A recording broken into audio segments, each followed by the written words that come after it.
अस्सलाम वालेकुम। आज की वीडियो में हम पढ़ेंगे लेक डायग्राम। ये एक एक डिफरेंट किस्म की डायग्राम है जो कि बहुत ही फेमस डायग्राम कहलाती है इंटरनेशनल इकोनॉमिक्स के कॉन्सेप्ट या आप जब कोर्स पढ़ते हैं तो उसके अंदर लेक डायग्राम का बाकायदा एक अपनी एक समझ लें कहते हैं इंपॉर्टेंस है। और उसी के थ्रू हम एक बहुत ही डिफरेंट चीज़ यानी हम बेसिकली इन्वेस्टमेंट की अपॉर्चुनिटीज़ को कंपेयर करते हैं कि बेसिकली हमें इन्वेस्ट कहाँ करना चाहिए,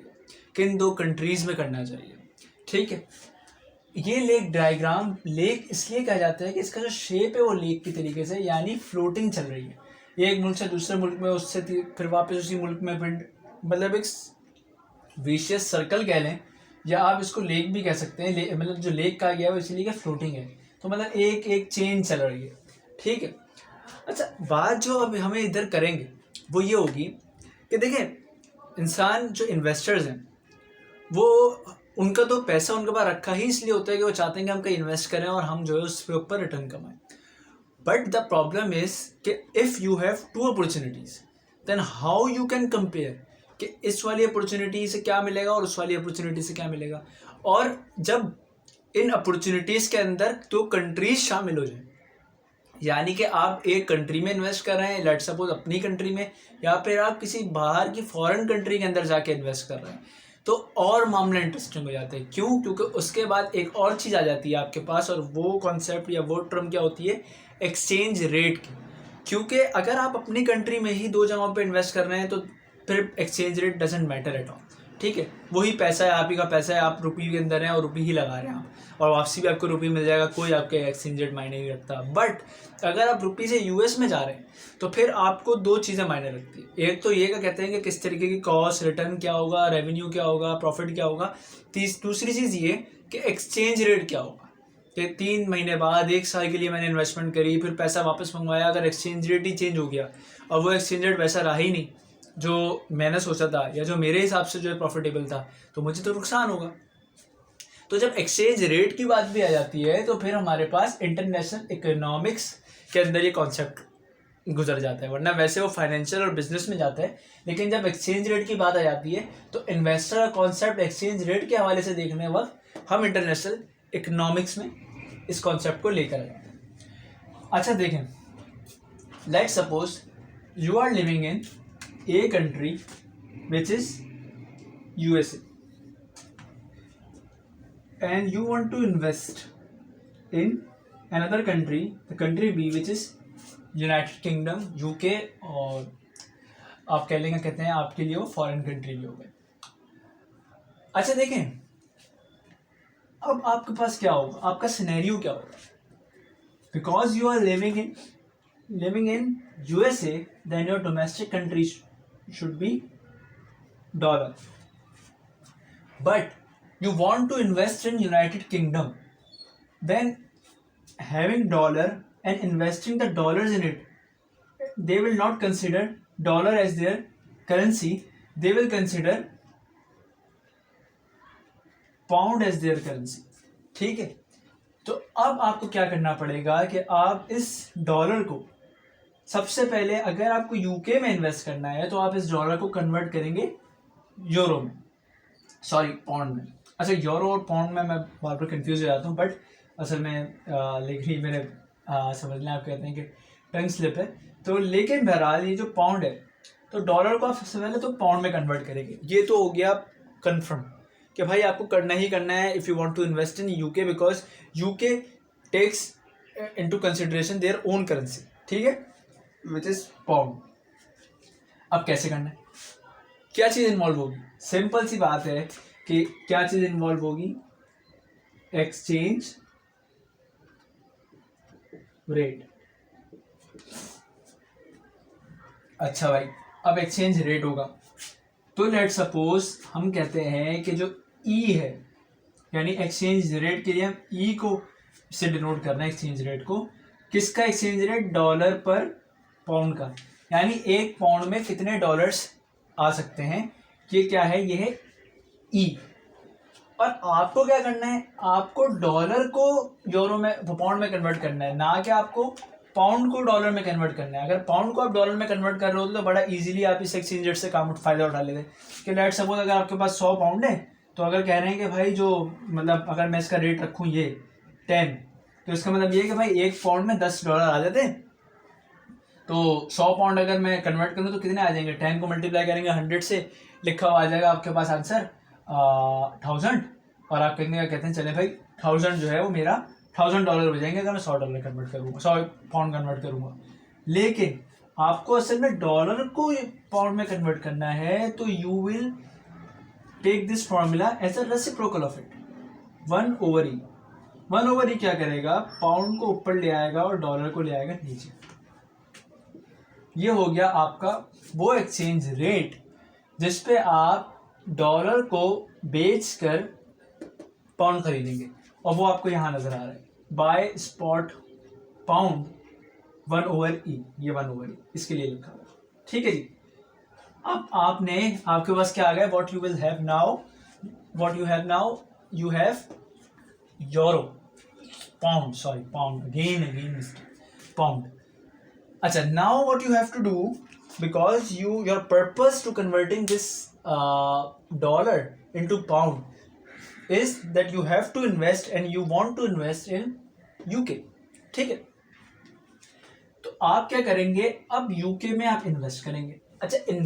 you will invest for some specific period of time, of course that could be any period of time, that could be any specific period of time, like say 90 days or 180 days or even 360 days। ठीक है, 360 days will be approx 1 year। ठीक है, तो हम उसको 360 इस तरह कह दिया। 90 days will be 3 months। Okay, तो अब जो यहाँ पे जो एग्जाम्पल दी हुई है वो बेसिकली 90 डेज की। ठीक है क्या भाई, लेट्स सपोज 90 डेज के लिए आप इन्वेस्ट कर रहे हैं इनटू ब्रिटेन। ठीक है, अच्छा, अब आपको 90 डेज के लिए आपने इन्वेस्ट करा, यहाँ से आप चले और आपने इतने दिन के लिए इन्वेस्ट करा कि यहाँ से आपने इन्वेस्ट करा, और 90 डेज बाद आपको अपनी इन्वेस्टमेंट जो आपने इन्वेस्ट करा है वो तो वापस मिलेगी। जैसे कि आप किसी का इन्वेस्ट करते हैं, बोलते हैं 1 साल के लिए इन्वेस्ट कर रहा हूँ, यानी 1 साल बाद तुम मेरा पैसा मुझे वापस दे देना। और इन्वेस्ट करने का पर्पस क्या होता है, पर्पस ये होता है कि आपको प्रॉफिट मिले। अब वो प्रॉफिट बेसिकली जब आप इस तरह इन्वेस्ट करते हैं तो वो इंटरेस्ट की फॉर्म में मिलता है, इंटरेस्ट रेट की फॉर्म में, that if you invest in Britain they will pay you some interest rate. ठीक है, एट एनुअलाइज्ड परसेंटेज और whatever, at monthly, at quarterly basis, वो आपको एक इंटरेस्ट रेट देते हैं। हम इस बहस में नहीं जाएंगे कि क्वार्टरली, मंथली और ये ईयरली, तो वो आपको इंटरेस्ट रेट देंगे। तो that interest rate is here IUK, यानी इंटरेस्ट रेट ऑफ यूके। आपकी प्रिंसिपल अमाउंट विल 1, मतलब एक यूनिट है ना, मतलब आपकी अपनी अमाउंट 100 रुपये, तो ये आपका 1 से कंसिडर हो रहा है, और उसके ऊपर आपको क्या मिलेगा 90 दिन बाद, इंटरेस्ट रेट, जो कि आपको लेट्स सपोज 3% होगा आपकी इनकम प्रिंसिपल अमाउंट के ऊपर, वो आपको दे दिया जाएगा। ठीक है, तो ये अमाउंट, प्रिंसिपल अमाउंट, और साथ में आपको इंटरेस्ट मिलेगा कब, फ्यूचर 90 डेज फ्रॉम नाउ। ठीक है, आपको यहाँ पे जब आप पहुंचे, यानी आपने ये इन्वेस्ट करा ब्रिटेन में और आपको ये सब मिल गया 90 दिन बाद, तो now what you are holding after 90 days, you are holding that future euro. इधर इस वक्त में जब आप है ना, तो जब आप इस बात को कह रहे हैं फ्यूचर यूरो, बट जब आप 90 दिन बाद आप यहाँ आ जाएंगे तो that will not be your future, it will be your current. ठीक है, लेकिन जो असल कॉन्सेप्ट है वो ये है कि भाई आप यहाँ से जब आप 90 दिन बाद यहाँ पहुँचेंगे तो आपको जो है वो एक समझ लें कि आपको कुछ पैसे मिल जाएंगे, आपके हाथ में क्या होगा, आपके हाथ में उसमें यूरो होगा। बट अब प्रॉब्लम क्या आती है, प्रॉब्लम ये आती है कि भाई मैं तो क्योंकि यूएस का सिटीजन था, if I am holding euro, if I am holding, sorry if I will ever say euro in this equation or in this diagram, in between explaining this topic, so please I am apologizing for this, because actually I misunderstood and I mixed that euro and pound, so बस pound ही की बात है और dollar की बात है, तो जहाँ मैं यूरो भी कह रहा हूँ ना तो वो पाउंड ही है। ठीक है, यूरो कुछ नहीं है, आप मेरे मुंह से निकल जाएगा, लेकिन यूरो कुछ नहीं है। ठीक है, तो पाउंड जो है वो बेसिकली आपको यहाँ नज़र आ रहा है कि भाई आपको पास पाउंड होगा, you are holding pound, but the main problem is that you are a citizen of USA and your main currency or your domestic currency which you can utilize for buying some of the goods or some of the commodities, you must have dollar, but आपके पास तो pound है।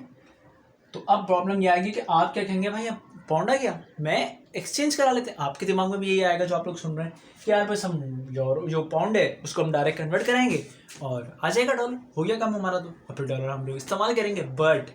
The main problem is कि किस rate के ऊपर होगा, यहाँ बात आ जाती है। यहाँ ये सब कुछ इंटरनेशनल इकोनॉमिक्स में आ जाता है। क्यों? क्योंकि exchange rate matters in investment when you are investing abroad. देखें क्या होगा, अब यहाँ पे आके बंदा फंस जाएगा। फंसेगा क्यों? क्या कहते हैं कि उसको ये लग रहा होगा कि यार अब आज अगर मैं बैठ के सोचता हूँ कि 90 दिन बाद मुझे ये सब चीज़ें मिल जाएंगी, फिर लेकिन मुझे ये भी सोच रहा हूँ साथ में कि उस वक्त एक्सचेंज रेट अगर मेरे हक में नहीं हुआ, यानी अगर आज मैंने किसी एक स्पेसिफिक रेट के ऊपर डॉलर से यूरो में कन्वर्ट करा और कल को यूरो अप्रिशिएट होने के बजाय यूरो डेप्रिशिएट हो गया, और यूरो जब डेप्रिशिएट होगा तो लाजमी सी बात है कि जो यूरो के टर्म्स में जो मेरे पास अमाउंट है जब वो डॉलर में कन्वर्ट होगी तो मुझे कम मिलेगी। ठीक है, पता चला यहाँ मैंने इतना करा था और इससे भी कम हो गया, तो एक तरीके से लॉस उठाना पड़ जाएगा मुझे उस वक्त। ठीक है, तो हम क्या करते हैं, और ये क्या होता है कि हम ये करेंगे कि again we go to our bank और उससे कहेंगे कि भाई हमसे एक फॉरवर्ड कॉन्ट्रैक्ट करें आप, मेरे पास 3 महीने बाद यूरोज आ जाएंगे और पाउंड्स आ जाएंगे, अगेन पाउंड्स आ जाएंगे, और पाउंड्स जो है वो मैं आपको दूंगा और आप जो है वो मुझे इस रेट के ऊपर कोई एक रेट फिक्स कर लें अभी से, और इस रेट पे आप मुझे डॉलर दे देंगे, यानी कि मैं इतने मतलब 1 पाउंड के ऊपर आप इतने डॉलर मुझे दे देंगे। अगर वो चीज़ आज ही फिक्स हो जाएगी, यानी इधर करंट में रहते हुए, तो you are covered your international investment. किस तरीके से कि भाई अब मुझे कोई टेंशन नहीं है, कल को जो इंटरेस्ट रेट मुझे देगा अपनी प्रिंसिपल अमाउंट पर, जो पाउंड बनेंगे मेरे, वो मुझे पहले ही पता है कि एक पर्टिकुलर स्पेसिफिक रेट के ऊपर मैं उसको वापस से अपने बैंक के पास जाके कन्वर्ट करा दूंगा, भले ही उस वक्त एक्सचेंज रेट जो भी हो, स्पॉट एक्सचेंज रेट उसका करंट का कुछ भी हो। तो फिर यहाँ ये बात आती है कि आप क्या करेंगे, यहाँ से बाद जब आप इधर जाएंगे तो लिखा हुआ है buy euro buy pound forward. तो बाय पाउंड फॉरवर्ड आप बाय तो नहीं कर रहे, ये एरो यूं जा रहा है, तो ये वाला एरो इस्तेमाल होगा सेल पाउंड फॉरवर्ड। यानी आप क्या करेंगे, क्योंकि आपने यहाँ से जो है वो बाय करे थे पाउंड, अब आपको वापस बेच के जो है वो डॉलर ले रहे हैं, तो आप फॉरवर्ड रेट जो आपने पहले से यहाँ पे बैठ के ही फिक्स कर लिया होगा, फॉरवर्ड में जब आप यहाँ पहुँचेंगे तो आप इस रेट के ऊपर जो आपने पहले से प्री फिक्स है एफ, वो रेट कहलाएगा जब आप सेल कर रहे हैं। क्योंकि जैसे देखा आपने यहाँ पे देखा कि जब आप पाउंड सेल कर रहे थे तो ई आ रहा था, इसी तरीके से आप पाउंड सेल करेंगे फॉरवर्ड में तो एफ आ रहा है, 1/f नहीं आ रहा, क्योंकि उल्टा नहीं है एक्सचेंज रेट। ठीक है, तो आप इसको सेल करेंगे यहाँ पे, और यहाँ पे आके आपके पास जो है वो आ जाएगा आपके पास डॉलर, सॉरी। तो ये जो चीज़ है, ये कॉन्सेप्ट बिल्डिंग है असल कि लेक डायग्राम यूं किस तरीके से चलती है। ठीक है, और या तो फिर आप यूं भी जा सकते हैं। अब यूं आप कैसे जा सकते हैं, यूं आप इस तरीके से आते हैं, लेट सपोज कि you are a citizen of Britain, ठीक है, and you are investing in USA, then what you have to do, you will convert your pound into dollar and then invest this dollar into United States, and after 90 days you because you have come into a contract, in a forward contract for 90 days, then after 90 days you will buy pound again and sell your dollars, and then you will get what, you will get your future pound after 90 days, so your investment will be back with the interest rate. Okay, तो ये बात की है ना, ये हम दूसरा एक सर्कल चल गया था, लेकिन जो बात है वो यही है कि इस तरीके से हम अपनी इन्वेस्टमेंट को कवर्ड बना सकते हैं, और ये कहलाता है इंटरनेशनल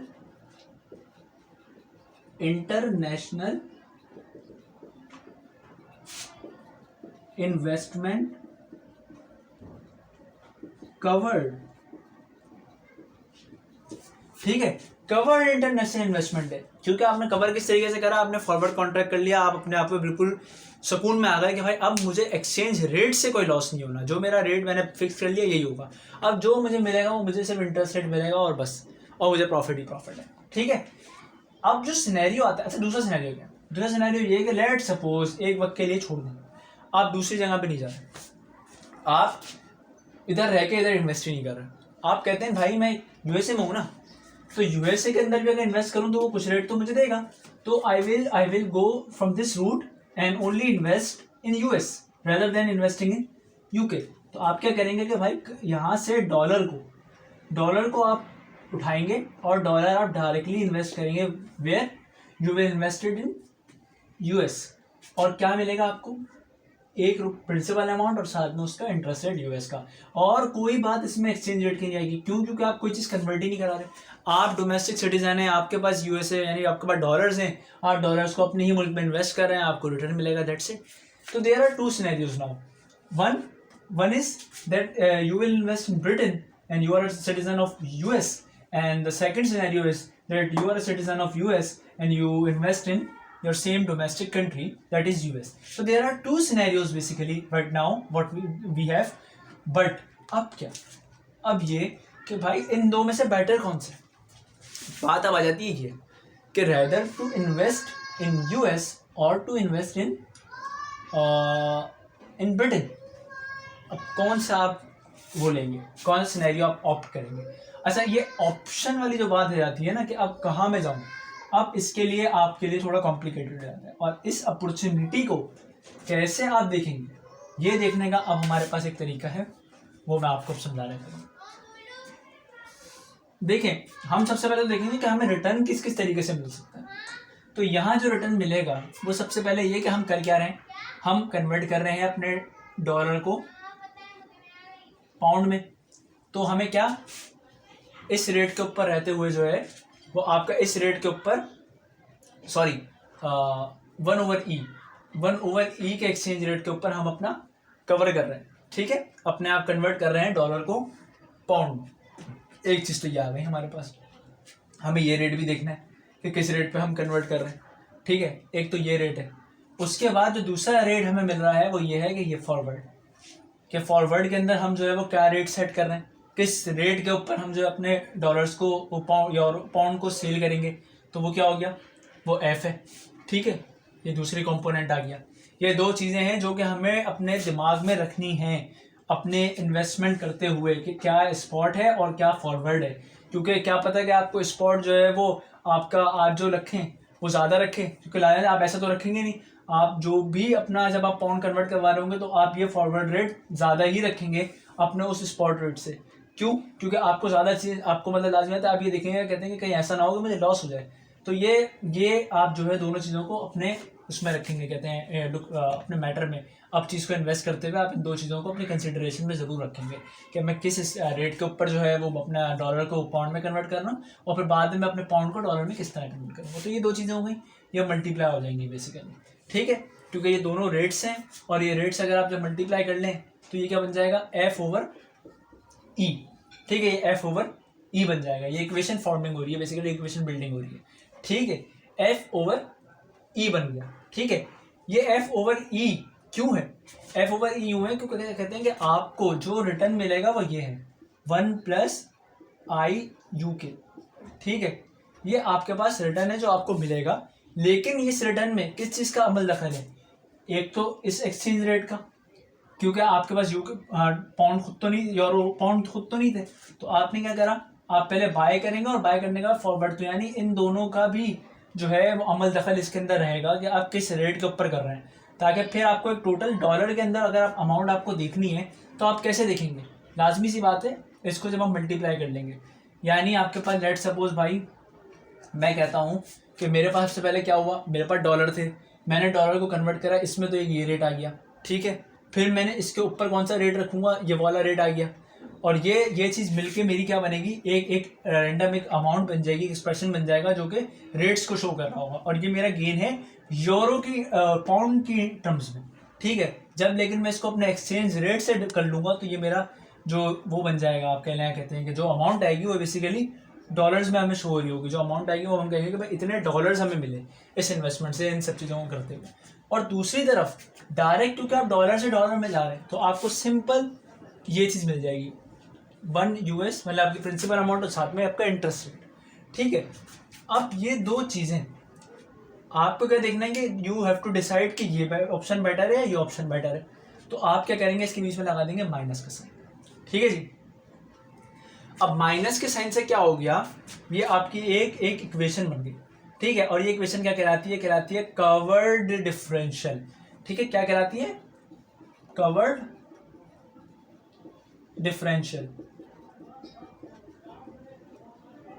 सही है जी। कि कवर्ड डिफरेंशियल है ये, कि भाई आपको इधर इन्वेस्ट करना है, इधर इन्वेस्ट करना है। जब आपके पास ये सारी वैल्यूज होंगी, आपके पास इंटरेस्ट रेट होगा, आपके पास एफ होगा, आपके पास एक्सचेंज रेट होंगे दोनों, आपके पास यूएस का होगा, तो आप ये क्लियरली बता सकते हैं कि आपको जो है वो कहाँ इन्वेस्ट करना है, ठीक है। अब बात ये आती है कि भाई कहाँ इन्वेस्ट करना है, तो मैं आपको बताता हूँ कि अगर सी डी यानी ये इस वैल्यू का answer is greater than 0, will be greater than 0, then you will invest and you must have to invest in what, in foreign country। ये फॉरेन कंट्री देखिए, मैंने अपनी तरफ से लिखने का तरीका मेरा ये था, वरना ये लिखा हुआ था जहाँ से मैंने इस चीज़ को देखा है और जहाँ मैंने पढ़ा है, वो हमेशा ये होता है कि जो अपने जहाँ आप दूसरी कंट्री है ना, आपकी बाहर की कंट्री है उधर से, तो इसलिए मैंने इसको फॉरेन कंट्री लिख लिया, क्योंकि दूसरी लाजमी आता है आपकी डोमेस्टिक कंट्री होती है, तो फॉरेन कंट्री यानी यहाँ पे क्या है, ब्रिटेन है। तो if this C D turns out to be greater than 0, it means that you क्या कहते हैं, ये कह सकते हैं कि you are most profitable if you invest in UK, ठीक है। और अगर it will turns out to be less than 0 in minus sign, it's better to invest in domestic country. और ये आप फॉर्मूले से भी ज़रा सा जज कर सकते हैं, क्योंकि माइनस में ये लिखा हुआ है, तो अगर ये अमाउंट ज़्यादा अच्छी आ जाती है, ये ज़्यादा आ जाती है, ये कम आती है, तो पॉजिटिव हो जाएगा, पॉजिटिव होगा तो लाजमी ये अमाउंट ज़्यादा है, इसका मतलब है कहते हैं यही इन्वेस्ट करेंगे, और ये अमाउंट ज़्यादा होगी तो लाजमी माइनस का साइन आ जाएगा, तो ये आपका तो सी डी होगा। अच्छा, इसके बाद एक फार्मूला इसके अंदर आता है, वो फार्मूला बेसिकली क्या होता है, वो फार्मूला एक हैंडी फार्मूला है, यानी आप समझ सकते हैं उसको देखते हुए कि भाई हमें क्या बता रहा है या हमें किस तरीके से कंपैरिजन कर रहा है। लेकिन उस कंपैरिजन से पहले हम एक चीज़ ज़रा देख लें, वो कहलाती है क्या, फॉरवर्ड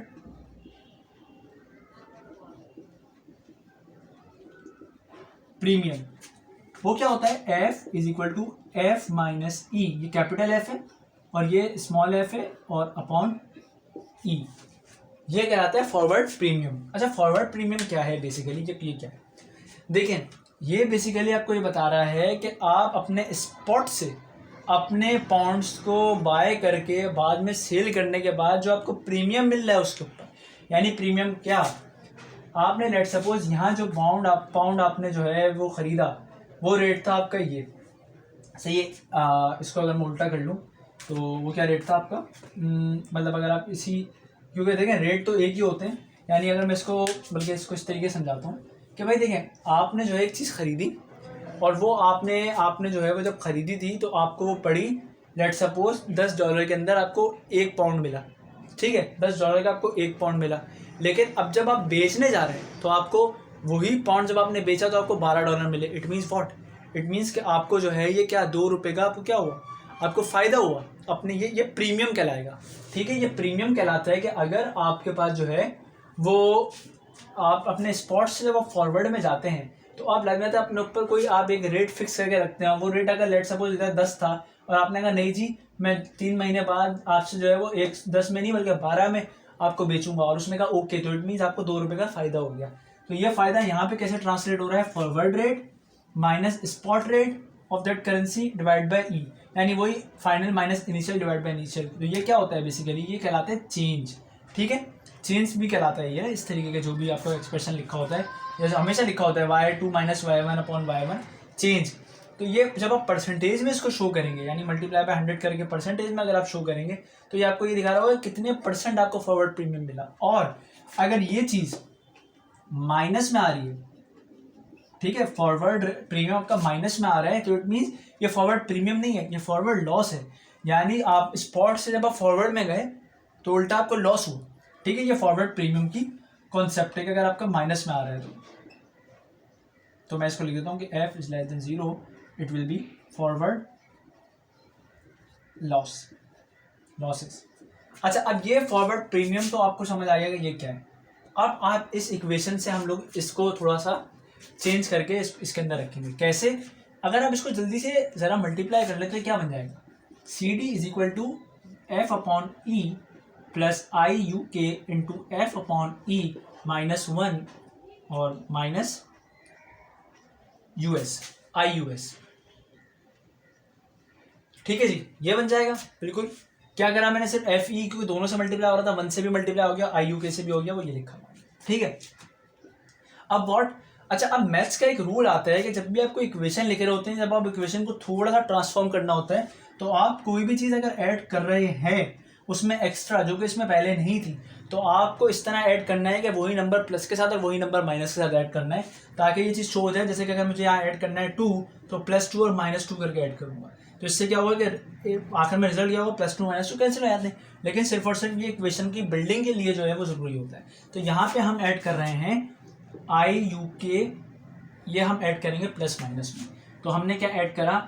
ये ऐसे ही लिखा, ये आई यू के F E minus I U के, ये मैंने ऐड करा,